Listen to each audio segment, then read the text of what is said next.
I remember a time when I too felt unbeautiful. I put on the TV and only saw pale skin. I got teased and taunted about my night-shaded skin. And my one prayer to God, the miracle worker, was that I would wake up lighter-skinned. The morning would come and I would be so excited about seeing my new skin that I would refuse to look down at myself until I was in front of a mirror because I wanted to see my fair face first. And every day I experienced the same disappointment of being just as dark as I had been the day before. I tried to negotiate with God. I told him I would stop stealing sugar cubes at night if he gave me what I wanted. I would listen to my mother's every word, sitting right there, and never lose my school sweater again if he just made me a little lighter. But I guess God was unimpressed with my bargaining chips because he never listened. And when I was a teenager, my self-hate grew worse. As you can imagine, happens with adolescence. My mother reminded me often that she thought I was beautiful. But that was no consolation. She's my mother. Of course she's supposed to think I'm beautiful. And my mother again would say to me, "You can't eat beauty.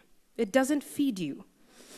And these words played and bothered me. I didn't really understand them until finally I realized that beauty was not a thing that I could acquire or consume. It was something that I just had to be. It's something that I don't usually talk about because I'm afraid that I'm making people uncomfortable. It's something that affects me in almost every aspect of life. When we turn off the lights, they say, "Oh, Salorm, where did you go?" Or, "Oh, you're really pretty for a dark-skinned girl." Are you saying that my race and just the fact that I am black, is that not attractive in general? Would get called the blackness. One joke that really stuck with me was like, "Oh, Edgar's so black that when he leaves a car, the check engine light turns on." That was a reference to my skin being as dark as oil. I felt ugly being of a darker skin tone. So I tried to gel my hair, or I started listening to skater punk music. So I tried culturally to lighten myself, if that makes sense. If I could give a message to someone like me, who's kind of looking at himself and feeling insecure, you are perfect just the way you are. That's something that no one has ever told me. when you grow up and you look in the mirror and you're proud of who you are, it will make sense and all the other voices will go away and all that's going to be left is you. This 10-year-old has plenty of confidence today. I know I'm pretty. I'm not gonna let anyone tell me different. But that wasn't the case a few months ago. I just didn't feel like I was that pretty, and I thought it was really ugly after people were telling me that I was ugly. Karis Rogers is talking about her skin tone. I feel like they were bullying me because of my skin color, because I was darker.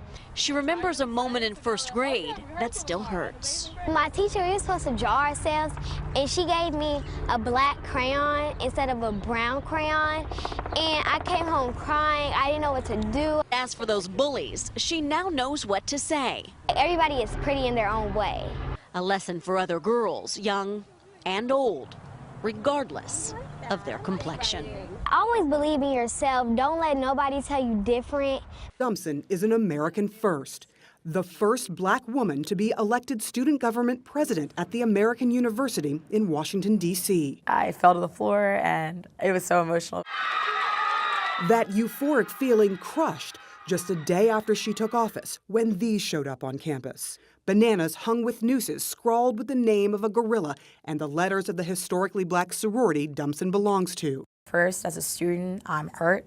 As a member of the organization, I'm appalled. But as the target of a hate crime, I'm numb. She has a message to send. In her America, hate won't win. I think back to the Maya Angelou poem, Still I Rise.